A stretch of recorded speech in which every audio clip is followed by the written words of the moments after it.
The HOA staged my home for sale before they realized I had come home early. I drove home one day early expecting nothing more than a quiet morning on my Montana ranch. Instead, I found luxury SUVs in my pasture, strangers touring my barn, and an HOA president selling my land as if I'd already disappeared. Then she looked me in the eye, called 911, and told the deputies I was the trespasser. I still held the deed in my truck, but that turned out to be only the beginning. What I uncovered wasn't just HOA abuse. It was a carefully planned takeover that reached far beyond one neighborhood, and every new piece of evidence made the truth even harder to believe. If stories about standing your ground with patience, proof, and the law are your kind of stories, take a second to subscribe. We've got plenty more true-to-life HOA battles, ranch stories, and land rights dramas ahead, and I'd be glad to have you along for the ride. The first thing I noticed wasn't the vehicles. It was the gate. Someone had tied blue and white balloons to the cedar posts my grandfather had set nearly 50 years ago. A polished sign leaned against the entrance. Private Ranch Preview Today. For a second, I honestly thought I'd taken the wrong turn. I slowed my pickup and stared through the windshield. Beyond the gate, luxury SUVs lined both sides of my gravel drive. A white Lexus sat halfway across my pasture. A black Range Rover rested so close to my irrigation ditch that one wrong tire would collapse the bank I'd rebuilt last spring. I'd left for Idaho 3 days earlier to inspect a county irrigation project. The work wrapped up ahead of schedule, so I skipped the hotel, drove through the night, and headed home a day early. Home was supposed to be quiet. Instead, it looked like a real estate convention. I eased through the open gate, my tires crunching across gravel. Nobody stopped me. That bothered me more than if someone had. People wandered everywhere. A couple in hiking boots walked around my horse barn, pointing at the timber frame. Another man stood beside my equipment shed, measuring something with his phone. 2 women admired the view toward the creek. One realtor-looking fellow waved his arm across my west pasture. "You could probably build 3 luxury cabins over there." His client smiled. "I love the privacy." Privacy on my ranch. I shut off the engine and climbed out. The conversations continued as if I didn't exist. Does the creek run year-round? How old is the barn? I wonder if they'd leave the fencing. Leave the fencing. My fencing. A strange pressure settled in my chest. This wasn't trespassing by curious hikers. These people believed they belonged here. Then I saw her. Diane Holloway stood beside my barn wearing pressed khaki slacks, polished boots that had never touched real mud, and a pale blue blazer that somehow stayed spotless despite the dust. She held a clipboard against her chest like it carried the authority of Congress itself. Around her stood 6 prospective buyers listening carefully. "The western pasture receives beautiful afternoon light," Diane said with a practiced smile. "The HOA intends to preserve the natural character while improving property values throughout the expansion district." Expansion district? She pointed toward my machine shop. That building could easily become an event venue or guest lodge. One of the buyers asked, "Does the current owner know about the transition?" She smiled without hesitation. "The situation has already been handled." I started walking toward them, slowly, purposefully. No yelling, no running, just trying to understand what kind of insanity I'd driven into. A younger man wearing a name badge stepped in front of me. "Sir?" He raised one hand politely. "This is a private showing." I looked at him. "So? You'll need to leave. I live here." He blinked. "I'm sorry?" "I said I live here." He glanced nervously toward Diane. She finally turned. The confidence on her face disappeared for exactly 1 heartbeat. Her eyes widened, then narrowed. "You," she whispered. "You weren't supposed to be back until tomorrow." That sentence landed harder than a punch. Not, who are you? Not, can I help you? She knew exactly who I was, and she'd planned around my absence. Diane, I said evenly, what exactly is happening on my ranch? Her expression hardened. This property is currently under HOA managed resale. I laughed once, not because it was funny, because it was impossible. No, I said, it isn't.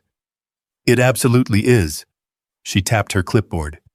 You've repeatedly failed to comply with community directives. The board authorized corrective action.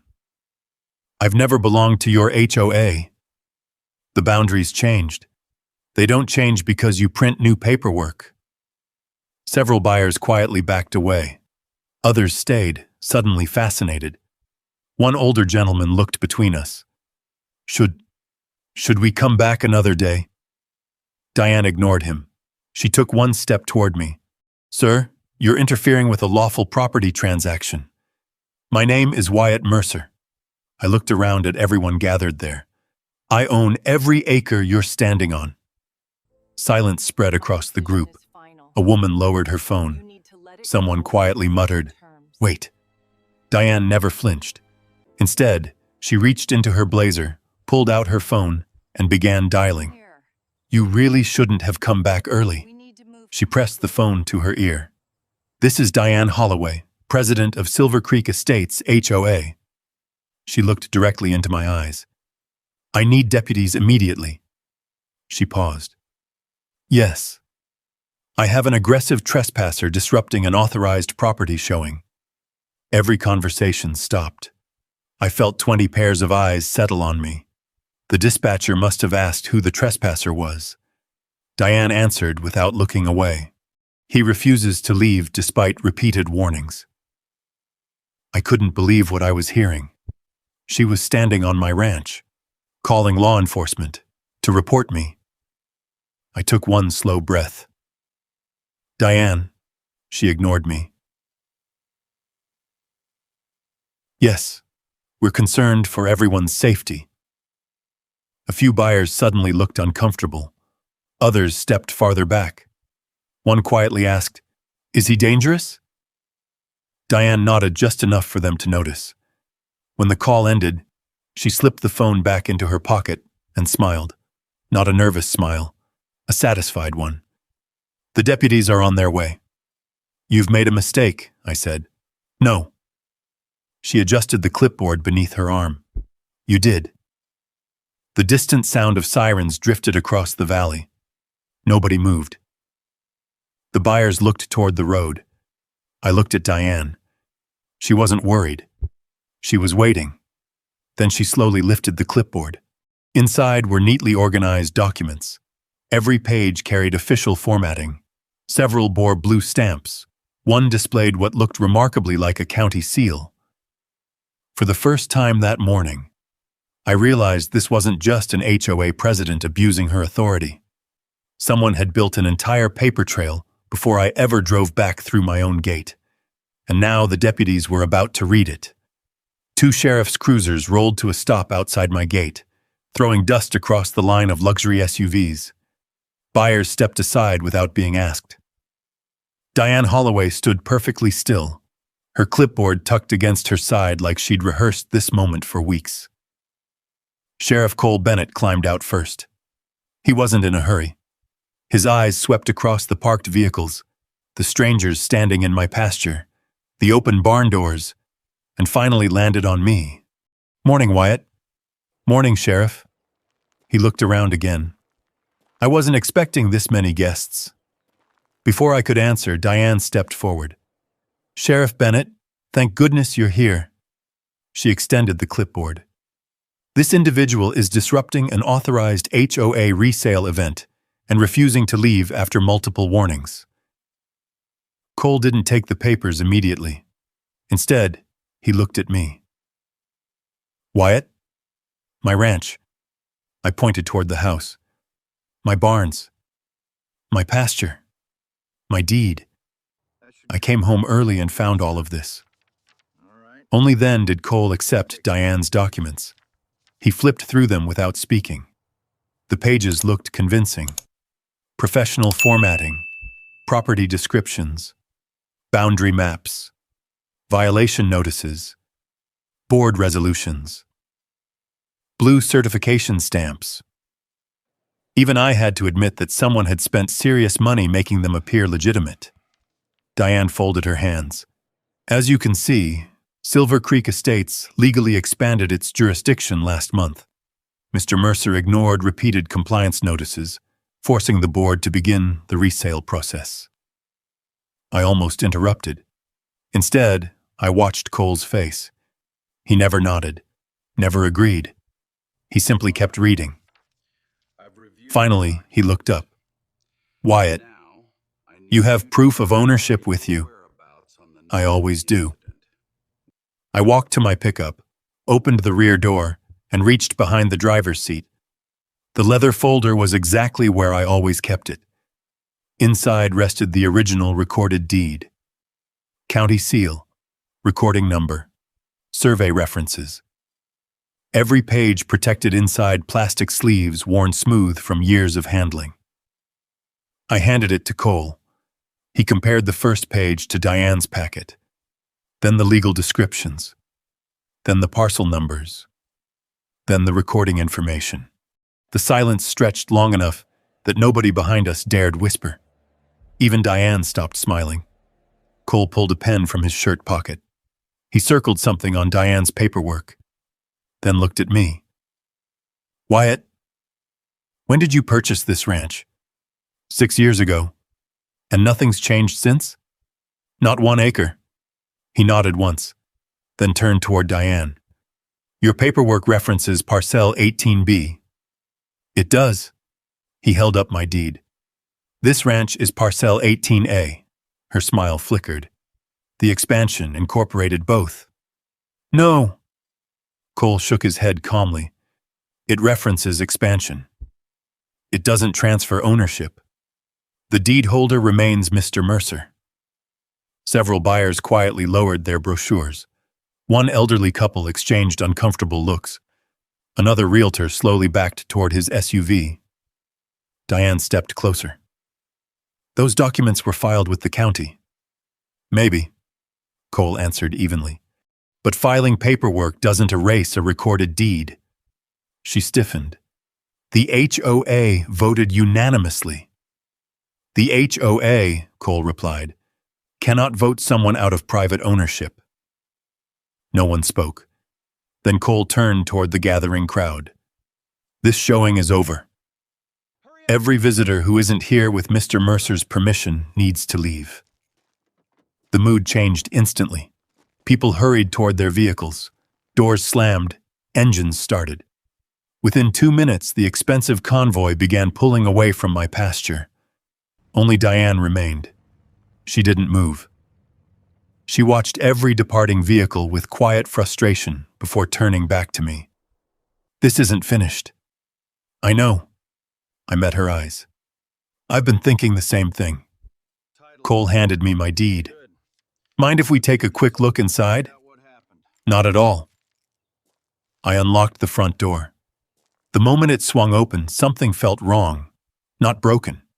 Changed. The couch had been turned toward the fireplace. A decorative throw blanket covered the backrest. Fresh flowers sat on the dining table. I'd never bought flowers. The rug beneath the coffee table had been rotated 90 degrees. My boots stopped moving. What? Cole slowly walked farther inside. You leave it like this? No. The kitchen looked cleaner than I'd left it. Too clean.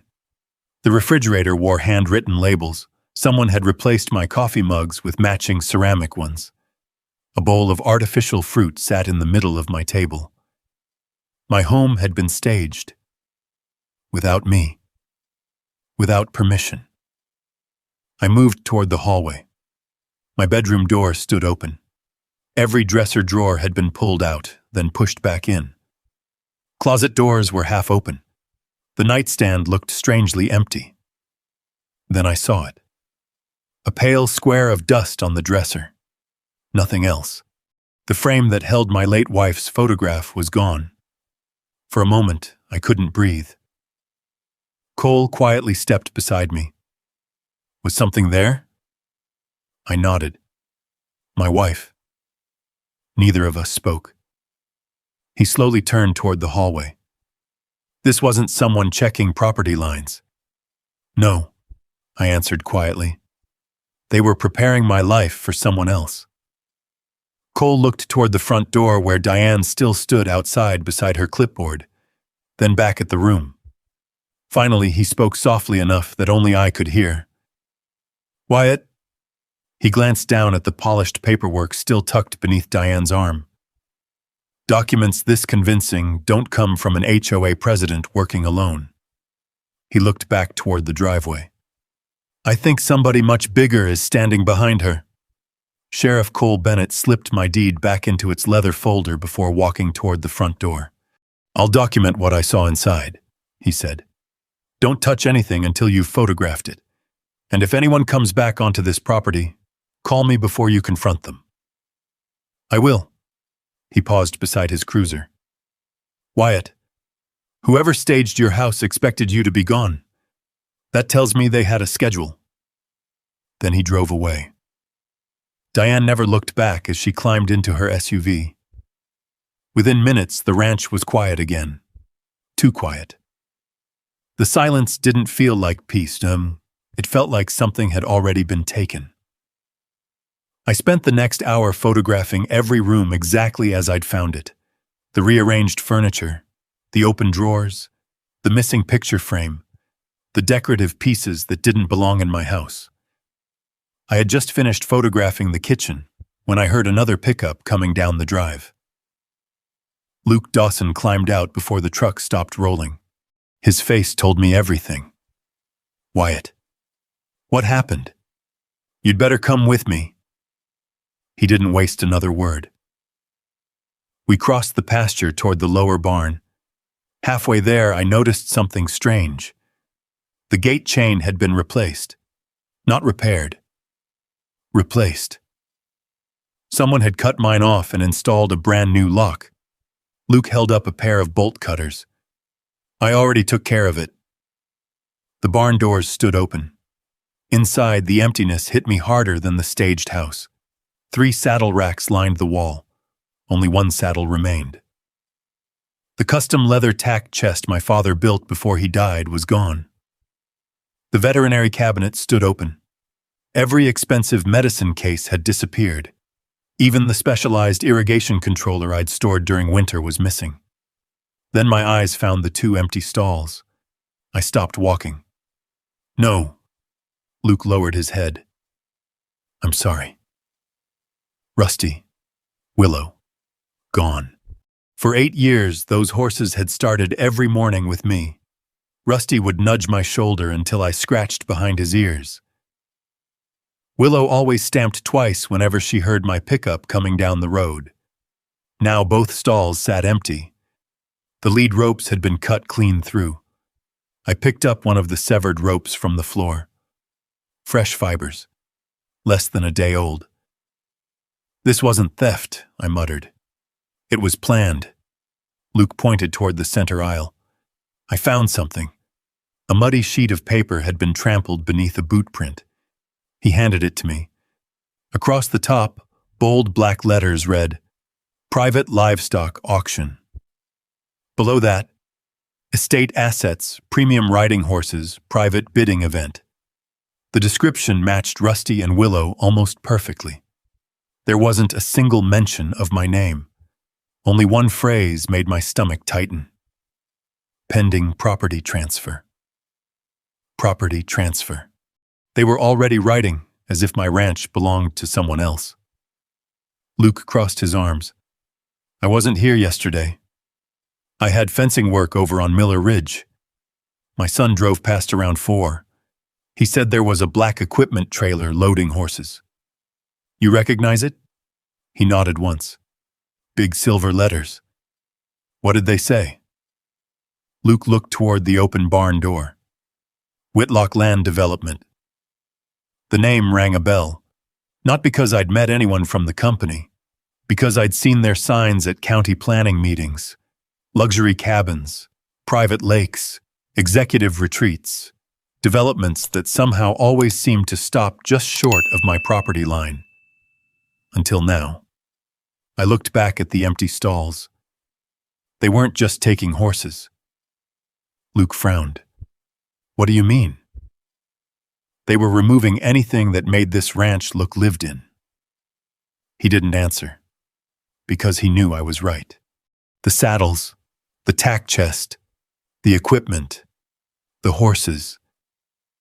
Everything that said someone still worked this land had disappeared. My phone buzzed. Unknown number. One new message. The transition goes much smoother when owners cooperate. No signature, no explanation. Just that single sentence. Luke read it over my shoulder. You calling Cole? Not yet. I slipped the phone back into my pocket. First, I want to know exactly what they've taken. We walked farther into the barn. Near the rear service door, Luke crouched beside a fresh tire track. This trailer was heavy. He brushed dirt away with one hand. They backed right up to the loading ramp. I followed the track outside. It disappeared across the service road leading toward the county highway. Just before the gravel ended, something caught my eye. A broken piece of black plastic. It had snapped off a trailer fender. Stamped into the back was part of a manufacturer's label. Beneath it sat a silver decal. Only half remained. But half was enough. Lock Land Development. Whitlock. Someone hadn't just trespassed onto my ranch. Someone had begun dismantling it. And for the first time that day, I stopped thinking about Diane Holloway. She wasn't running this operation. She was opening the gate for someone else. Luke stayed at the barn while I went back to the house and pulled up the security system. The main camera archive was empty. Not damaged. Empty. Every file from the previous 48 hours had been deleted, including the gate camera, the porch camera, and the hallway unit facing my office. Whoever had done it knew where to look. They also knew my login. I checked the activity log. At 3:18 the previous afternoon, the system had been accessed remotely from an unfamiliar device. 6 minutes later, the local archive was wiped. Then I remembered the backup setting I'd activated after a lightning strike 2 winters earlier. The cameras uploaded partial files to a separate cloud server whenever the connection weakened. Most of those files were corrupted. One wasn't. It was 37 minutes long, grainy in places, with no sound for the first half. But it showed enough. Diane entered through my front door carrying a key. Behind her came 3 HOA board members, a photographer, and a tall man in a dark field jacket. I recognized him from planning commission photographs. Grant Whitlock, owner of Whitlock Land Development, the man whose company name had been left behind at my barn. Luke leaned over my shoulder. That's him. Grant didn't tour the house like a buyer. He directed traffic. He pointed at furniture, marked walls with colored tape, ordered photographs of my fireplace, my kitchen, my office. Diane followed him from room to room, writing down whatever he said. Then the footage shifted. A survey crew appeared outside the east window. 2 men placed orange markers along the irrigation channel, while a third photographed the creek crossing. I froze the video. They're surveying water. Luke frowned. Why would a developer care about your ditch? Before I could answer, a Jeep pulled into the drive.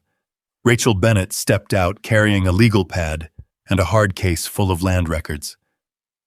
Sheriff Cole Bennett had called her before leaving. Rachel had handled 2 water rights disputes for ranchers west of Helena, and she didn't waste time on greetings. Show me everything. I played the footage again. She watched Grant enter my office.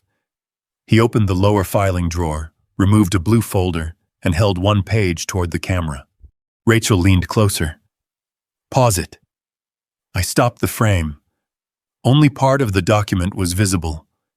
A federal seal. A survey description. One line in bold. Upstream access easement. Rachel's expression changed. Wyatt, where is that file now? I crossed to the office. The drawer had been closed. The blue folder was still inside, but the first 3 pages had been photographed and returned out of order. Rachel spread them across the desk. The easement covered the creek, the irrigation channel, and the narrow strip of land running through my east pasture. It also carried a restriction preventing downstream diversion without written approval from the deed holder. Me. Luke looked between us. What does that mean? Rachel pulled out a county development map. Silver Creek Estates sat north of my ranch. Whitlock owned undeveloped land south of it. Between the 2 parcels ran my creek corridor. Without access across my land, he couldn't connect the water system, couldn't expand the lake, couldn't get final approval for the luxury development he'd been advertising for months. Rachel tapped the map. This ranch sale is camouflage. I looked at the frozen image of Grant holding my easement. He doesn't want the house. No, she said. He wants the water. The meaning of everything shifted at once. The staged rooms, the missing horses, the fake resale, the forged boundary papers. They weren't trying to convince me to leave. They were trying to make it appear that I already had. Rachel opened her laptop and searched the county filing portal. Her eyes moved quickly across the screen, then stopped. What? I asked. She turned the laptop toward me. A new application had been submitted 12 days earlier. Silver Creek expansion and water corridor annexation. Applicant, Whitlock. Land development. Supporting authority, Silver Creek Estates, HOA. Property status, pending owner abandonment review. Luke stared at the screen. They filed this before Wyatt even left Montana. Rachel nodded. And if the county accepts the abandonment claim, Grant can argue the easement should transfer with the annexed corridor. I looked back at the security footage. Diane had called the deputies to remove me from my own ranch. Grant had photographed the one document standing between him and millions, and somewhere inside the county system, their annexation request was already moving forward. Rachel closed the laptop. We don't have days, Wyatt. How long? She met my eyes. If that application clears preliminary review, maybe 48 hours. I looked back at the frozen image of Grant Whitlock standing inside my office. 48 hours. That wasn't enough time to argue. It was barely enough time to build a case. Rachel closed the laptop. From this moment forward, you stop treating them like trespassers. I frowned. They broke into my house. I know. They stole my horses. I know. They're trying to take my ranch. She nodded. And that's exactly why you don't give them one mistake to use against you. She pulled a yellow legal pad from her briefcase and drew a line down the middle. Everything on this side is evidence. She pointed to the left. Everything on the other side becomes emotion. Then she crossed out the second column. We only keep evidence. For the next 3 hours, the dining room became a command center. Luke sorted photographs by time. I printed every security log. Rachel built a timeline beginning with my departure for Idaho and ending with Diane calling 911 from my own front yard. Every deleted camera file, every forged notice, every missing item, every license plate from the so-called property showing. Nothing was too small. At sunset, my phone rang. Sheriff Cole Bennett. I've got something. I'm listening. We located 2 horses matching Rusty and Willow. My grip tightened around the phone. Where? A holding property outside Mill Creek. Owner on paper is Cedar Valley Transport. Rachel immediately searched the company. A second later, she looked up. It's a shell company. Owned by? She turned the screen toward me. Whitlock Land Development. Cole continued. I've already contacted the county livestock investigator. They're documenting ownership before anyone moves the animals. You'll get them back. But we're doing it legally. Exactly what Rachel wanted. No confrontation, no accusations, only paperwork. 2 hours later, we pulled into the holding facility behind Sheriff Bennett's cruiser. The investigator checked the brands, the registration papers, my veterinary records. There wasn't a single question left. Rusty recognized me before I reached the gate. He let out one deep whinny and pressed his head against my shoulder. Willow followed a second later. Neither horse had been injured. Both had simply been processed, like inventory. The investigator shook his head. I've never seen livestock transferred this fast without signed ownership documents. Cole answered quietly. Neither have I. Within 30 minutes, both horses were loaded into my trailer under official release paperwork. Grant Whitlock had lost another piece of his plan. Driving back toward the ranch, I expected relief.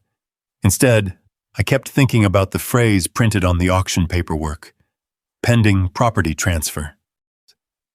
Someone believed that phrase would soon become true. Rain began falling as we pulled through my gate.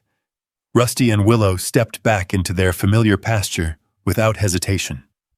For the first time since I'd come home, something actually belonged where it should. Luke was already waiting near the eastern fence. His flashlight pointed toward the ground. Wyatt, you need to see this.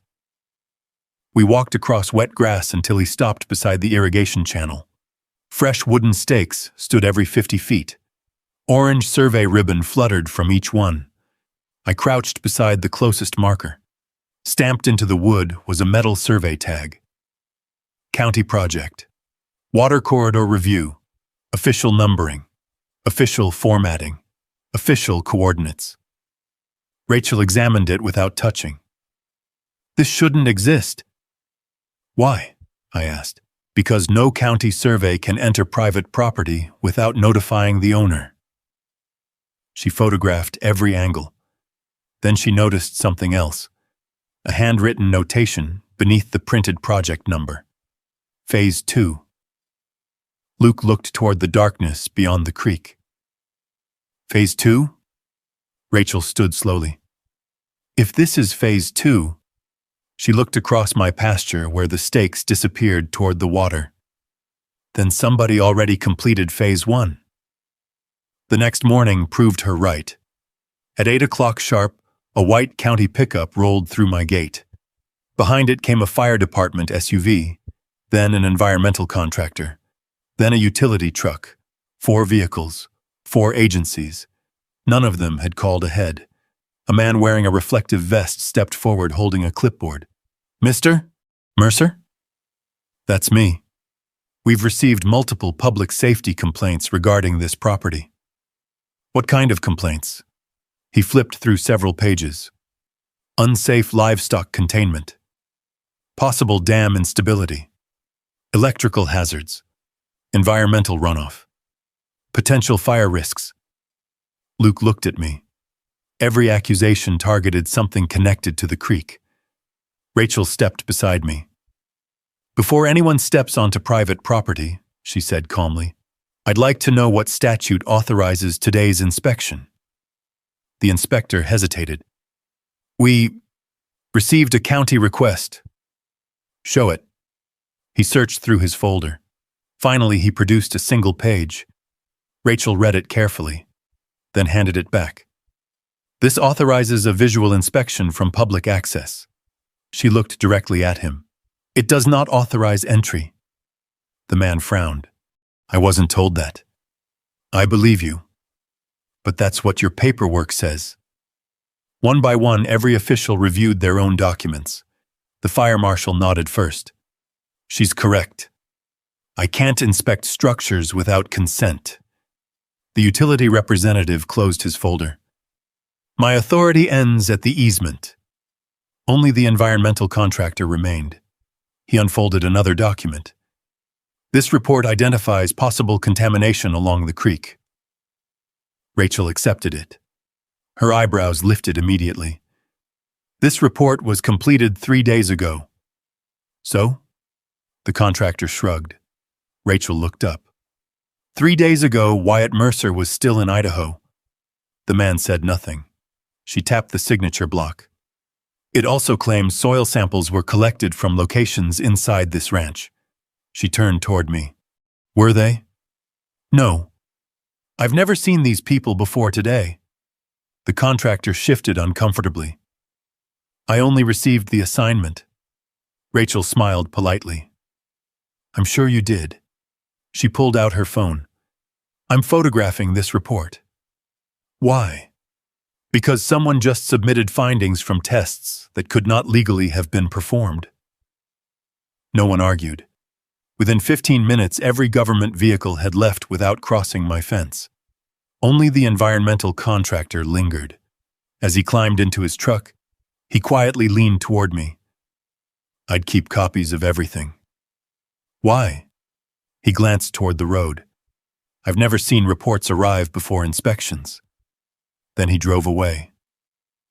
By noon, the second attack began. Luke walked into my kitchen carrying his tablet. You need to see this.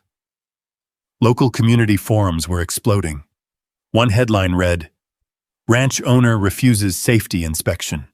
Another, neighbors concerned about dangerous dam conditions. Then came a video. Someone had filmed me standing at my own fence while Diane spoke through a megaphone during yesterday's confrontation. The footage was heavily edited. Every calm answer I'd given had been removed.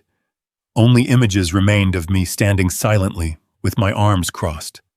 The caption underneath read, Aggressive landowner threatens HOA volunteers. Luke shook his head. They're building public opinion.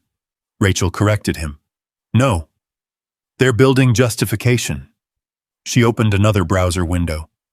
An emergency filing had just appeared in the county records. Petition for immediate public hazard review. Applicant, Silver Creek Estates, HOA. Supporting documents, environmental report, fire concerns, livestock complaints, public safety affidavits, everything we'd seen that morning. They're stacking paper, I said. Rachel nodded. So that when the next request arrives, it doesn't look sudden. A truck engine rumbled outside. Sheriff Cole Bennett stepped through the front door carrying another folder. I thought you'd want to see this. He laid it on the kitchen table. Inside were copies of every complaint filed against my ranch during the previous week. 23 separate reports, noise violations, unsafe fencing, loose livestock, water pollution, abandoned structures, illegal excavation. Most had been submitted within minutes of each other. Different names, nearly identical wording. Rachel compared the signatures. Look at this. Every complaint used the same formatting, the same spelling mistakes, even the same misplaced commas. They weren't written by 23 people, she said quietly. They were copied. Cole folded his arms. I've asked dispatch to preserve the original submissions. Good, Rachel replied. We're going to need them. My phone buzzed again. Another unknown number. This time there was no message, only a photograph. It showed my east pasture, taken less than an hour earlier. At the bottom of the image was one sentence. You should have accepted the transition. I looked through the kitchen window toward the creek. Someone had been watching my ranch all morning, and they wanted me to know it. Rachel slid the false environmental report into her evidence folder. They're escalating. I nodded. So are we. Rachel's phone rang before she could close the evidence folder. She checked the screen, frowned, and answered. This is Rachel Bennett. For nearly a minute she said nothing. Then her posture changed. Where are you? A pause. Stay there. Don't call anyone else. She ended the call and looked at me. Her name is Emily Carter. Sheriff Bennett recognized it. Former Silver Creek Board Secretary. Rachel nodded. She says Diane forced her out last year. Why contact us now? Luke asked. Because she saw the reports about Wyatt. Rachel slipped the phone into her pocket. And because she kept the original records. We met Emily inside a closed feed store 20 miles outside town. She sat at a table near the back office, both hands wrapped around a paper cup she hadn't touched. She looked ordinary. Gray sweater, work boots, hair pulled back. But fear had tightened every line of her face. "I should have come forward sooner," she said. I sat across from her. "You're here now." She opened a canvas bag and removed 3 binders. The first contained HOA meeting minutes, 2 versions of each, one signed by Emily, one filed later under Diane's authority. Rachel placed them side by side. On the original copy, the annexation proposal had failed 3 votes to 2. On the filed version, it passed unanimously. Luke leaned closer. "They changed the vote." Emily nodded. "Diane told me it was a correction. When I refused to sign it, she called a special meeting and removed me." The second binder held financial records. Payments from Whitlock Land Development appeared as consulting reimbursements, landscaping credits, and planning grants. Different labels, same source. More than $180,000 had entered HOA-controlled accounts over 8 months. Rachel turned each page slowly. "This is bribery disguised as community funding." Emily's voice dropped. "Grant promised more after the ranch transferred." She opened the third binder. Inside were printed emails between Diane and Grant. One subject line read, "Mercer Compliance Strategy." Another, "Abandonment Timeline." One message instructed the board to document an empty residence, inactive livestock, and neglected structures while I was in Idaho. They hadn't discovered abandonment. They were manufacturing it. Then Emily removed a folded contract. Across the top, private purchase option, Mercer Water Corridor. The agreement promised Silver Creek Estates a substantial payment once control of my east pasture and creek easement passed to Whitlock. Rachel read one paragraph twice. "Upon forced compliance, voluntary departure, or removal of the current owner." Silence settled over the room. That wasn't careless wording. It was intent. Emily reached back into the bag. "There's more." She placed a small digital recorder on the table. "I started recording board meetings after Diane changed the minutes." Her thumb pressed play. Static cracked through the speaker. Then Diane's voice filled the room. "We don't need Mercer to agree. We need the county to believe he's no longer maintaining the property." Grant answered. "Once the animals are removed and the house is staged, abandonment becomes easier to establish." Luke's jaw tightened. Then Grant spoke again. "The water corridor is worth millions. If the board delivers it, everyone gets paid." No one moved until the recording ended. Rachel turned the device over carefully. "Is this the original file?" Emily nodded. "Original recorder, original memory card. I never edited it." Sheriff Bennett reached for an evidence bag. "Then it stays with me from this point forward." For the first time since I'd returned home, the balance shifted. We no longer had only suspicious documents and incomplete video. We had the original vote, the money trail, the purchase agreement, and their own voices explaining the plan. Rachel's phone buzzed. She opened the message and went still. "What is it?" I asked. "The county moved the emergency petition." "To when?" She turned the screen toward us. "Hearing scheduled, 9 a.m. tomorrow." Luke stared at the time. "That's less than 16 hours. Rachel began gathering the binders. "I requested an injunction this morning. A judge won't review it before then." Emily's face lost what little color remained. "If Diane gets temporary control, Grant will move immediately." Rachel snapped the final binder shut. "Then we don't wait for the court to stop them." She looked at me. "We stop them at the hearing." By sunrise, a hard wind was pushing dust across the valley. The county building was already crowded when we arrived. Ranchers stood near the back wall. Silver Creek residents filled 2 rows behind Diane. Reporters lined the aisle with cameras pointed toward the council table. Grant Whitlock sat beside Diane in a dark suit, speaking quietly to a man I recognized from the county planning office. Rachel noticed him too. "Remember that face?" she said. Emily sat on my other side, holding the original minutes against her chest. Sheriff Bennett remained near the rear doors. He wasn't there to argue. He was there to watch. At 9 o'clock, the council chair struck the gavel. This emergency hearing concerns Petition 14C, requesting temporary county control over the Mercer Ranch water corridor due to alleged public hazards. Temporary control. A clean phrase for taking land before the owner could stop it. Diane rose first. She wore navy instead of blue, pearls at her throat, her voice measured for the cameras. "We did not seek this action lightly." A screen behind her displayed photographs of my barn, my dam, and my east pasture. Every image had been taken from an angle that made ordinary wear look dangerous. She showed the environmental report, the copied complaints, the edited video of me standing at my fence. "Mr. Mercer has refused reasonable inspections," she said. "He has intimidated community volunteers and allowed critical infrastructure to deteriorate." One council member leaned toward his microphone. "Is Mr. Mercer part of your association?" Diane paused. "The ranch falls within the newly ratified expansion district." Not an answer. Grant stood next.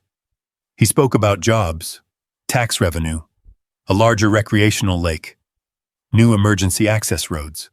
He called the project a public-private partnership that would protect families and strengthen the county economy. He never once said he wanted my land. He never once mentioned the easement. When asked how the corridor would be acquired, he pointed toward Diane's documents. "The ownership issue has been addressed through the HOA's annexation process." Rachel wrote one sentence on her legal pad. "He avoided the deed." Then came the false inspector. He claimed soil contamination might threaten downstream wells. Rachel raised her hand. "Was any sample collected with the owner's permission?" The council chair frowned. "Ms. Bennett, you'll have your turn." The witness looked relieved. By the time Diane finished, the room had heard 40 minutes of polished fear. Unsafe horses, unstable waterworks, an angry rancher, a community at risk. None of it true. All of it arranged to sound possible. The council chair looked toward our table. "Miss Bennett, you may respond." Rachel stood. "How much time?" He checked the clock. 15 minutes. A murmur moved through the room. 8 months of forged records.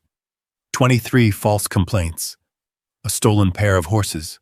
A staged house. A corrupted camera system. A developer's money trail. 15 minutes. Rachel didn't object. She connected her laptop to the county screen. Diane leaned toward Grant and whispered something. He gave the smallest smile. They believed time was protecting them. Rachel placed my recorded deed on the evidence table. Then the original survey. Then the federal water easement. 3 documents. 3 clean facts. She turned toward the council. "Before we discuss safety, expansion, or community benefit, we need to answer the only question the petitioners have avoided." She lifted the deed. "Who owns the land?" No one spoke. Rachel continued. "Wyatt Mercer does." Diane rose. "That deed predates the annexation." Rachel looked at her. "Annexation does not transfer title." The chair struck the gavel. "Mrs. Holloway, sit down." For the first time, Diane obeyed. Rachel clicked the remote. The screen displayed the surviving camera file. Grant Whitlock appeared inside my office, photographing the easement he had just claimed was already under HOA control. A low murmur spread through the chamber. Then the footage showed Diane directing strangers through my bedroom. The broken frame flashed across the screen. My wife's photograph face down on the floor. The room went still. Rachel let the silence hold. Then she checked the clock. 11 minutes remained. She had only begun. Rachel advanced to the original survey. The county screen showed the legal boundary in black, the federal water easement in blue, and the HOA expansion line in red. The red line crossed my creek without touching a single recorded ownership transfer. "This is not annexation," Rachel said. "It is a map drawn over someone else's deed." She clicked again. The livestock transport receipt appeared beside photographs of Rusty and Willow at the Whitlock holding property. These horses were removed to support a false claim that the ranch had been abandoned. Grant leaned toward his attorney. Diane stared straight ahead. 9 minutes. Rachel displayed the 23 complaints Sheriff Bennett had preserved. Identical wording, identical punctuation, different names. The petitioners ask you to trust a public emergency manufactured through copied statements. Next came the environmental report. Rachel enlarged the date. This report claims samples were collected while Mr. Mercer was in Idaho, and before the contractor first entered his property. The false inspector shifted in his chair. A council member interrupted. "Are you saying this report was fabricated?" "I'm saying the evidence will allow investigators to answer that under oath." 7 minutes.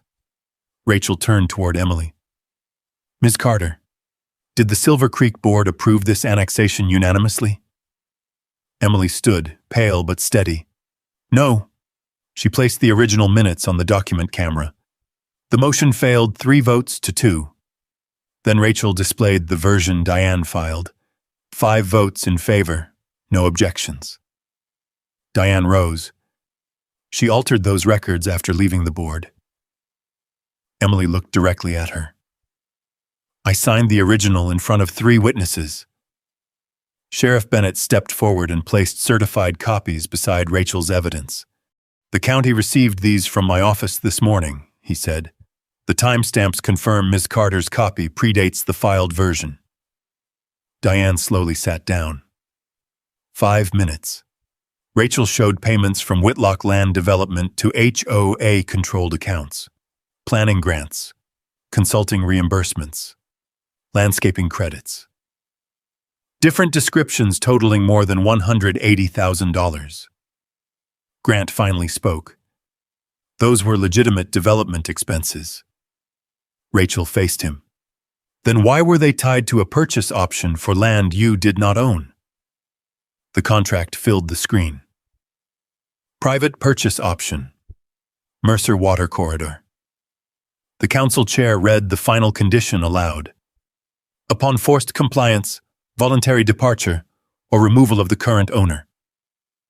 The room changed. Not louder, quieter. 3 minutes.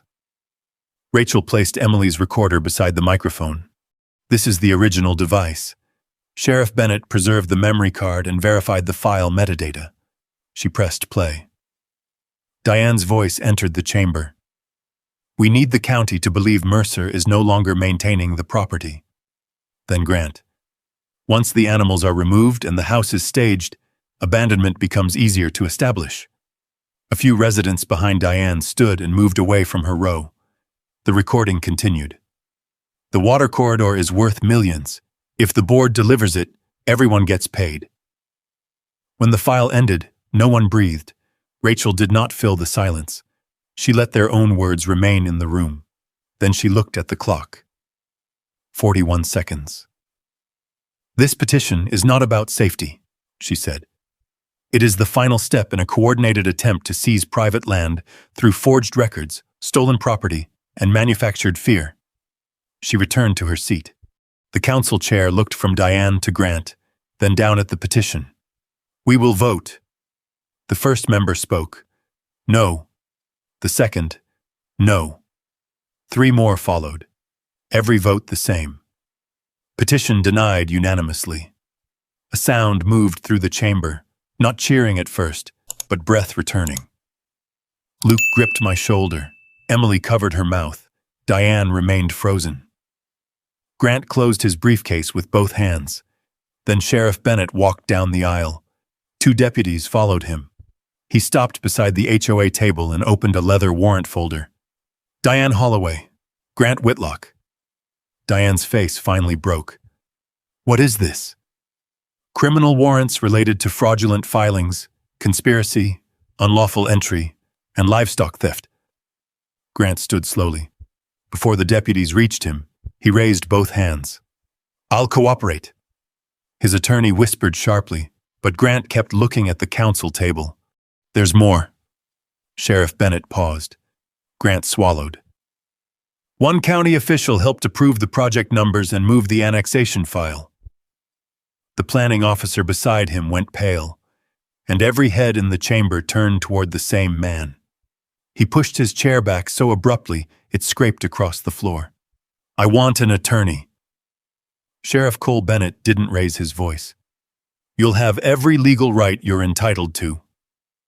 One deputy stepped beside the planning officer, while another remained with Diane Holloway and Grant Whitlock.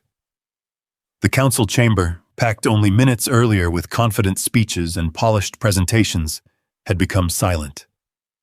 Not because anyone was uncertain anymore, because the truth had finally caught up with the paperwork. Rachel leaned toward me. The county hearing is over. I looked at the deputies. No, it's just beginning. Within an hour, investigators from the county attorney's office secured the original annexation file. Every signature, every digital revision, every approval timestamp. The records told a story even cleaner than Emily's testimony. Project numbers had been issued before applications were complete. Inspection requests had been approved before complaints existed. The survey stakes placed across my east pasture had never been authorized by the county engineering office. Someone inside planning had quietly moved every file Grant needed to the front of the line. The conspiracy wasn't hidden anymore. It was documented. Over the following weeks, the criminal investigation expanded far beyond the HOA. Financial records confirmed that Whitlock Land Development had disguised payments as consulting fees while funding the fraudulent annexation effort. Digital forensics matched edits made to the altered HOA meeting minutes. The remote login that erased my security cameras traced back to a laptop seized from Grant's office. Every missing piece found another. Every lie uncovered the next. Faced with overwhelming evidence, Grant changed his strategy.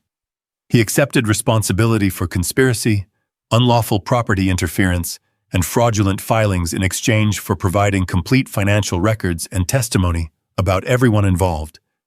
His statement confirmed what Rachel had suspected from the beginning. Diane Holloway had never been the architect. She had been the public face. Grant had targeted my ranch because the federal water easement blocked a private lake expansion worth millions. The staged real estate showing, the stolen horses, the forged abandonment claim, the false inspections. Every step had been designed to make my land appear available before anyone questioned the paperwork. Diane refused every plea offer. She insisted she had acted for the benefit of her community. The jury didn't believe her. Certified deeds, original board minutes, the camera footage, Emily's recordings, Grant's testimony. The evidence fit together without gaps. She was convicted of conspiracy, fraud, unlawful entry, and filing false public records. The planning officer resigned before sentencing and later pleaded guilty to official misconduct. Silver Creek Estates HOA survived only long enough for a court-appointed administrator to dissolve its governing authority. The residents voted to replace it with a voluntary road maintenance association, one that maintained shared roads but held no authority over privately owned ranches. Months later, the quiet finally returned. Luke helped me replace the damaged barn doors. Rusty and Willow settled back into familiar routines, grazing along the creek they had nearly been separated from forever. Rachel stopped by one afternoon carrying the final court order. She handed it to me with a smile. Recorded. I opened the document. The fraudulent filings had been formally vacated. The easement remained exactly where it had always been. Protected. Unchanged. Mine. Sheriff Bennett arrived later that evening. He leaned against the fence overlooking the water. "You know," he said, "most people think justice is loud." I looked across the pasture. "It wasn't." He nodded.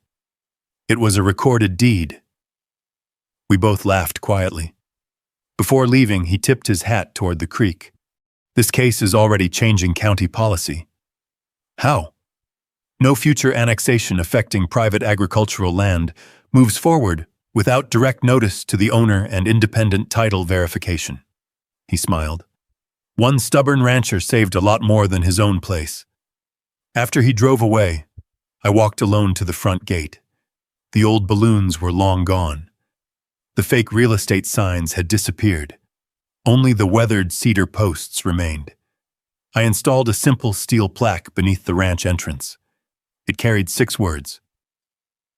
Private property. Protected by recorded deed. Nothing more needed to be said. As the sun settled behind the Montana hills, Rusty and Willow crossed the pasture toward the creek. The water flowed through the same channel my family had protected for generations. No committee had created it. No developer had purchased it. No forged document had changed it. I closed the wooden gate and listened as the latch clicked into place. Months earlier, strangers had stood here believing paperwork could erase a man's home. Instead, the documents they forged became the evidence that ended their scheme. I didn't win because I shouted louder. I won because I refused to let truth become negotiable. Land isn't protected by anger. It's protected by patience, records, and the courage to stand still while the facts catch up. And that gate stayed closed, not because I feared who might come through it next, but because everyone in the county finally understood whose land it had always been. If this story taught me anything, it's that protecting what's matter isn't always about speaking the loudest or acting the fastest. Sometimes it's about keeping good records, staying calm when people expect you to lose your tempers, and trusting that the truth has a way of showing itself when it's backed by honest evidence.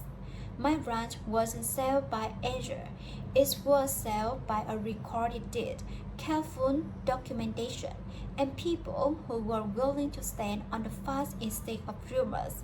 That's a lesson worth carrying long after the courtroom empty and the headline disappears.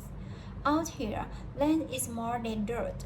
It's where families build memories, earn a living, and pass something meaningful to the next generations.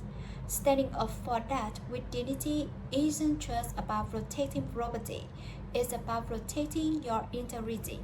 Quiet strength may not make the most noise, but it often leaves the strongest legacy. Now, I'd love to hear from you. If you ever had to stand your ground when something important was on the line, type yes in the comments.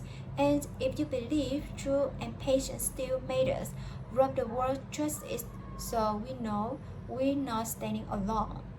If story about rent life, property rights, and ordinary people meeting hard times with steady determination speak to you, I'd be honored to have you subscribe and join us for the next one.